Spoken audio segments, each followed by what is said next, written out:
अब 100 दिन से ज्यादा हो गए।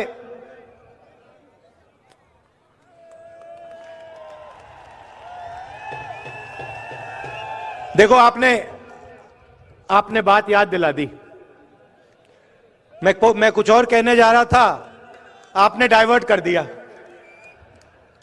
ये जो आपने किया, देखिए भैया, उनसे बात कर रहा हूं। पुलिस जी, जो आपने अभी ये किया ना, इसने मेरे दिमाग को थोड़ा डाइवर्ट कर दिया। मैं पहले कुछ और कहने जा रहा था, आप दूसरे रास्ते से निकलेंगे। यात्रा अब 100 दिन से चल रही है।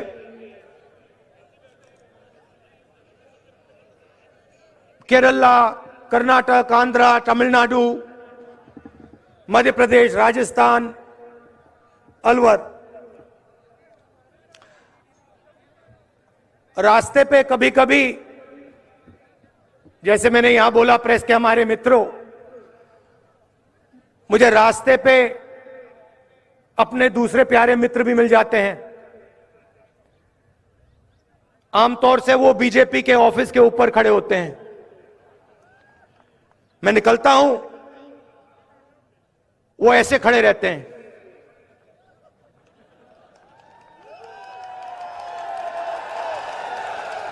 और मैं क्या करता हूं, मैं देखता हूं, पहले मैं उनसे यूं करता हूं, हाथ ऐसे रखते हैं। राहुल गांधी को वेव नहीं कर सकते, करना चाहते हैं मगर अलाउ नहीं है। मैं थोड़ा और करता हूं, फिर उनमें से एक दो यहां से हाथ हिला के यूं कर देते हैं, और फिर मैं आमतौर से जो आपने मुझे किया मैं करता हूं। कभी कभी वो देख के ऐसे करते हैं कि बात नहीं कर सकते ना, आते नहीं है, मना है। मैं नफरत नहीं करता उनसे, विचारधारा के खिलाफ लड़ता हूं, मगर वो अच्छे लगते हैं मुझे, सारे जीव अच्छे लगते हैं। तो कभी कभी वो यूं करते हैं, मतलब क्या कर रहे हो तुम, क्या कर रहे हो? कन्याकुमारी से लेकर श्रीनगर जा रहे हो। उनके नेता कभी कहते हैं राहुल गांधी क्यों चल रहा है। ये मेरे दिमाग में था, थोड़ी देर के लिए मैं सोच रहा था, ये मैं कर क्या रहा हूं?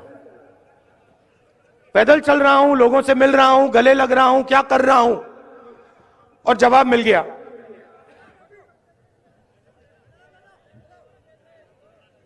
उनके जो कार्यकर्ता हैं जो मुझसे यूं करते हैं, क्या कर रहे हो, उनके लिए जवाब।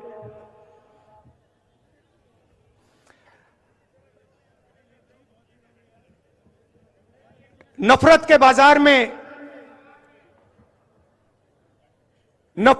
बाजार में मोहब्बत की दुकान खोल रहा हूं।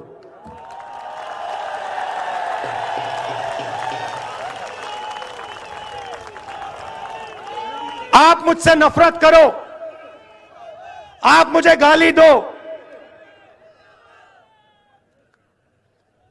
यह आपके दिल की बात है। आपका बाजार नफरत का, मेरी दुकान मोहब्बत की। और मैं सिर्फ अपनी बात नहीं कर रहा हूं, यह मत सोचिए कि यह सिर्फ राहुल गांधी बोल रहा है। यह पूरा का पूरा जो संगठन है जिसने इस देश को आजादी दी, हम कौन होते हैं? महात्मा गांधी जैसे लोग,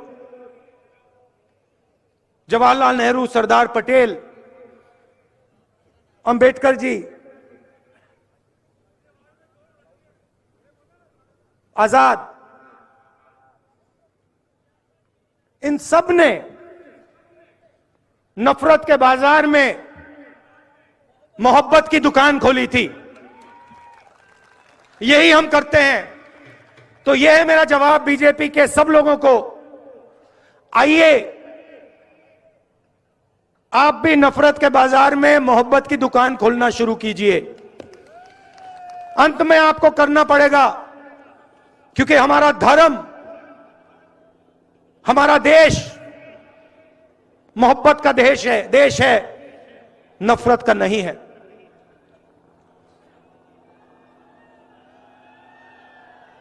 चलते हुए बहुत सारा सीखने को मिलता है।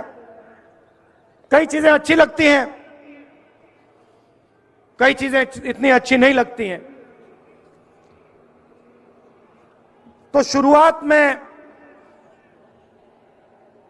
सरकार की प्रशंसा करता हूं। शायद देश में सबसे बेहतर स्कीम गरीबों के लिए राजस्थान में है।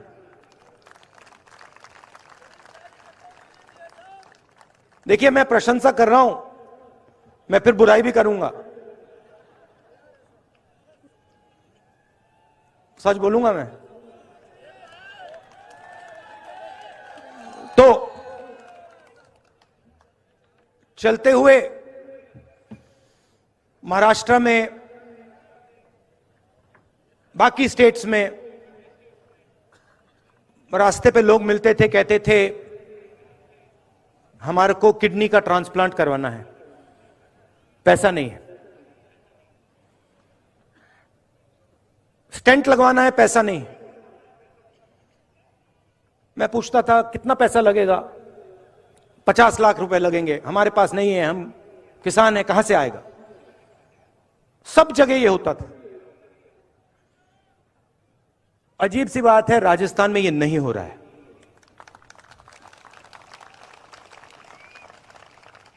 कल पहली बार 2 लोगों से मिला। एक बच्चा इतना बड़ा, उसका कॉक्लियर इंप्लांट हुआ था, और एक व्यक्ति जिसका किडनी ट्रांसप्लांट हुआ था। और दोनों ने मैंने पूछा कितना पैसा लगा? फ्री में हुआ, मुफ्त में हुआ। तो चिरंजीवी स्कीम ने लाखों लोगों के दिल से डर मिटाया है, तो इसकी प्रशंसा करनी पड़ेगी। और ये पूरे देश को स्कीम रास्ता दिखा सकता है। हमारे विपक्ष के नेता जो हैं, बीजेपी के नेता हैं, जहां भी जाते हैं अंग्रेजी के खिलाफ बात करते हैं। स्कूलों में अंग्रेजी नहीं होनी चाहिए, बंगाली होनी चाहिए, हिंदी होनी चाहिए, मगर अंग्रेजी नहीं होनी चाहिए। कभी आप एक काम कीजिए, ये जो नेता कहते हैं कि अंग्रेजी नहीं होनी चाहिए, उनके पास जाइए, उनसे पूछिए भैया आप ये बात तो अच्छी कर रहे हो, मगर आपका बेटा कौन से स्कूल में जाता है? क्या इंग्लिश मीडियम में जाता है? हां या ना? हां। इनके सारे के सारे बच्चे अमित शाह जी से लेकर इनके सब चीफ मिनिस्टर के बच्चे, सब एमपी के बच्चे, सब एमएलए के बच्चे, सारे के सारे इंग्लिश मीडियम स्कूल में जाते हैं और भाषण देते हैं कि भैया अंग्रेजी किसी को बोलनी नहीं चाहिए। ये नहीं चाहते हैं कि हिंदुस्तान का गरीब, किसान का बेटा, मजदूर का बेटा अंग्रेजी सीखे। इसका कारण है क्योंकि वो चाहते हैं कि आप बड़े सपने ना देखो, आप खेत में से ना निकलो, आप मजदूरी से बाहर ना निकलो। इसीलिए ये आपसे कहते हैं अंग्रेजी मत पढ़ो। मैं ये नहीं कह रहा हूं कि हिंदी नहीं पढ़नी चाहिए, जरूर पढ़नी चाहिए। तमिल पढ़नी चाहिए, हिंदी पढ़नी चाहिए, मराठी पढ़नी चाहिए, सब हिंदुस्तान की सब भाषाएं पढ़नी चाहिए। मगर अगर आप बाकी दुनिया से बात करना चाहते हो चाहे वो अमेरिका के लोग हों, जापान के लोग हों, इंग्लैंड के लोग हों, तो वहां हिंदी काम नहीं आएगी, वहां अंग्रेजी ही काम आएगी। और हम चाहते हैं कि हिंदुस्तान के गरीब से गरीब किसान का बेटा एक दिन जाकर अमेरिका के युवाओं से कंपटीशन करे और उसी की भाषा में उसे हराए। यह हमारा दृष्टिकोण है। इसीलिए यहां पे मुझे बहुत खुशी हुई है कि 1700 इंग्लिश मीडियम स्कूल शुरू किए गए हैं और 10,000 अंग्रेजी के टीचर रिक्रूट हुए हैं। अशोक गहलोत जी, ये कम है, ये कम है। राजस्थान के हर बच्चे को इंग्लिश की अपॉर्चुनिटी मिलनी चाहिए। हर बच्चे को लगना चाहिए कि मैं हिंदी सीख सकता हूं, मैं अपनी मातृभाषा सीख सकता हूं, मगर मैं पूरी दुनिया के साथ कम्युनिकेट कर सकता हूं, मैं पूरी दुनिया के साथ बातचीत कर सकता हूं। अगर मुझे जरूरत पड़ी तो अमेरिका में जाके मैं हिंदुस्तान का झंडा लहराऊंगा। तो यह भी आपने काम बड़ा अच्छा किया है। तीसरा काम जो मुझे बहुत अच्छा लगा, आपने महिलाओं को सैनिटरी नैपकिन देने का काम किया और जो उनको पहले कष्ट होता था आपने उसको मिटाया। यहां जो पुरुष हैं इनको ये छोटी सी बात लगती है, मगर इस बात को महिलाएं समझेगी ये छोटी सी बात नहीं है, ये बहुत बड़ी बात है। तो इसके लिए भी मैं आपको धन्यवाद करता हूं। मनरेगा स्कीम जो गांव में होता था उसको आप शहर में लाए, उससे भी राजस्थान के युवाओं को जबरदस्त फायदा हो रहा है। बाकी स्टेट्स में जब यात्रा निकलती थी ओल्ड पेंशन स्कीम के नारे चलते थे, यहां पे यह नारा नहीं सुनाई देता। आपने यहां ओल्ड पेंशन स्कीम लागू कर दी, तो आपने विकास का काम बहुत अच्छा किया है। मगर यात्रा में एक और चीज देखने को मिली। पहले प्रशंसा की थी, अब थोड़ी कड़ी बात बोलता हूं। यात्रा में एक रस्सी है, रस्सी के अंदर सारे के सारे सीनियर नेता हैं, रस्सी के बाहर हमारे लोकल बॉडी के नेता, जिला परिषद के नेता, प्रधान और कांग्रेस पार्टी का आम कार्यकर्ता। इस रस्सी को तोड़ना पड़ेगा। मतलब जो हमारा कार्यकर्ता है, जो हमारा लोकल बॉडी का नेता है, उसकी भी आवाज सरकार में सुनाई देनी चाहिए, सरकार के ऑफिसेज में सुनाई देनी चाहिए। और उससे भी जरूरी जो राजस्थान का आम नागरिक है, उसकी भी आवाज राजस्थान के हर ऑफिस के अंदर सुनाई देनी चाहिए। अब मैंने आपको एक बात बताई, मैं सुझाव भी दे देता हूं। पता नहीं आपको अच्छा लगे या नहीं, डिसीजन मेरा नहीं है, डिसीजन खारगे जी का है, मगर मैं यहां सामने रख देता हूं। देखिए, 3,500 किलोमीटर हम चले। चलने से फायदा होता है या नुकसान? क्या क्या फायदे मिलते हैं? हाँ, क्या क्या फायदे मिलते हैं? सबसे पहले देखिए, वजन कम हो जाता है, पेट गायब हो जाता है, सही, ठीक है, एक्सरसाइज हो जाती है। ये जो 3 सबसे बड़ी बीमारी हैं, कोलेस्ट्रॉल, शुगर, बीपी, इनका इलाज हो जाता है, अपने आप हो जाता है, सही बात। तो मेरा यह सुझाव है, और इससे सबका फायदा होगा। जैसे ये भारत यात्रा जो है, ये एक सोच है, ये एक यात्रा नहीं है। ये एक सोचने का तरीका है, देश के लिए ये एक विजन है। तो मेरा सुझाव ये है कि जैसे हम कन्याकुमारी से कश्मीर तक चले, वैसे महीने में एक बार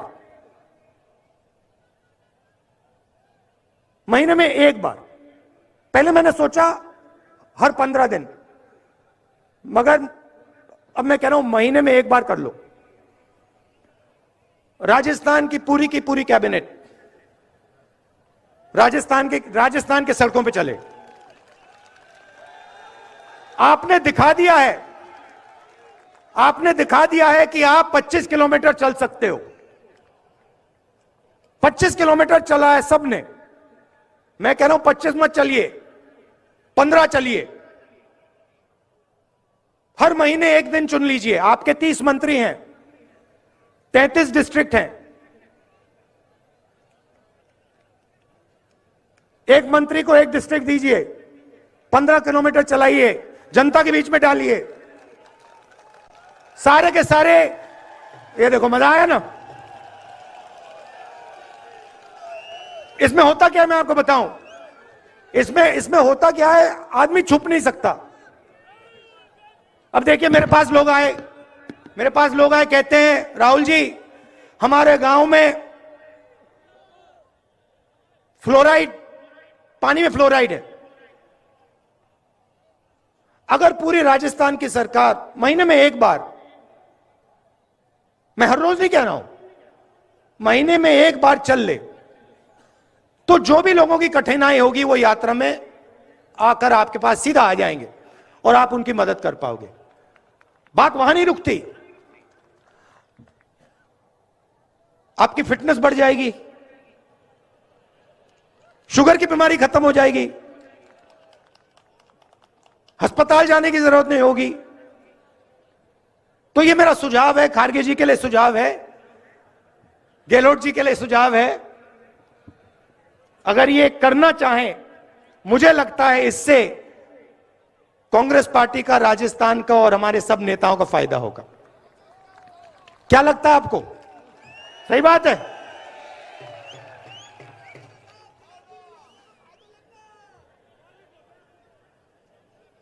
आपने यात्रा में, अभी आपने कहा जयराम, अब किसी ने कहा कि तकरीबन 3000 किलोमीटर चल ली है। मैं आपको बताऊं, मुझे पता भी नहीं लगा। आप देखिए, मेरा चेहरा देखिए, जितनी थकान कन्याकुमारी में थी अभी है, तो मुझे थकान ही नहीं हो रही। मुझे मजा आ रहा है, अच्छा लग रहा है। और थकान क्यों नहीं हुई कि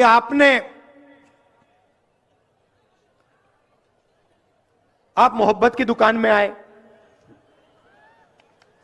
आप आए, आप मिले, आप गले लगे, और आपने हम सब की, सिर्फ मेरी नहीं, हमारे सब नेताओं की, सब कार्यकर्ताओं की मदद की। आपने कहा कि ये जो कर रहे हो, भारत जोड़ो यात्रा जो है, भारत में नफरत मिटाने का काम जो कर रहे हो, बेरोजगारी के खिलाफ जो खड़े हो, महंगाई के खिलाफ जो खड़े हो, ये आप सही कर रहे हो। और आपने पूरी अपनी शक्ति इस यात्रा में डाल दी। लाखों करोड़ लोग आए हैं। कोई लोग 3000 किलोमीटर चले, कोई 2000 चले, कोई 500 चले, कोई 10 किलोमीटर चले, कोई हर 2-3 दिन आते हैं, मगर लाखों लोगों ने हमारी मदद की।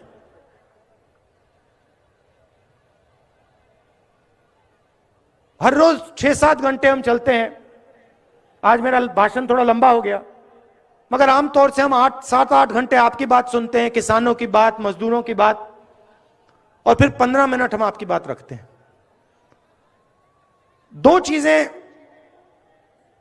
मैंने इन सड़कों पे सुनी जो मैं अशोक गहलोत जी से कहना चाहता हूं। काफी चीजें मैंने उनको बताई हैं, मगर ये दो चीजें मुझे भविष्य के लिए महत्वपूर्ण लगी। पहली चीज ये कि जो हमारे आदिवासी भाई बहन हैं,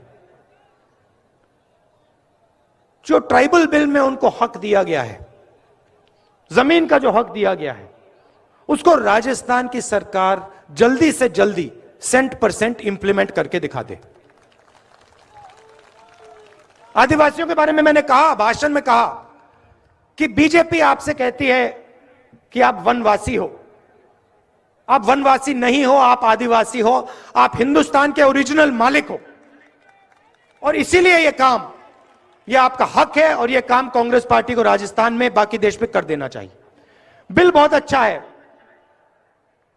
बहुत लोगों को फायदा मिला,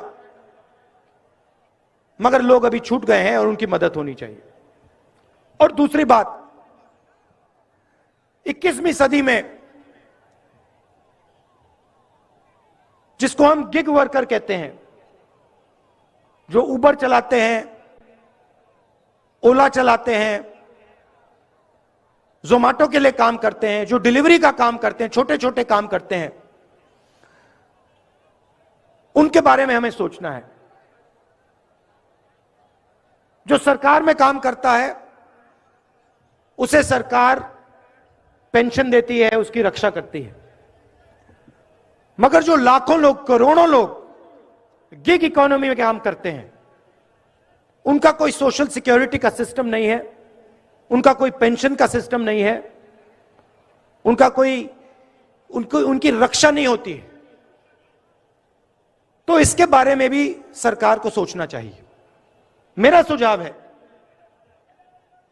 कि उनके लिए सरकार एक तरीका निकाले कि उनकी भी रक्षा हो, उनको पेंशन जैसे सुविधाएं मिले, और जो लोग उनके काम का फायदा उठाएं उनको भी फायदा मिले। एक बार फिर आप सब आए, दिल से मैं आपका धन्यवाद करना चाहता हूं। और जैसे मैंने कहा, आप सब नफरत के बाजार में मोहब्बत की दुकानें खोलिए। धन्यवाद।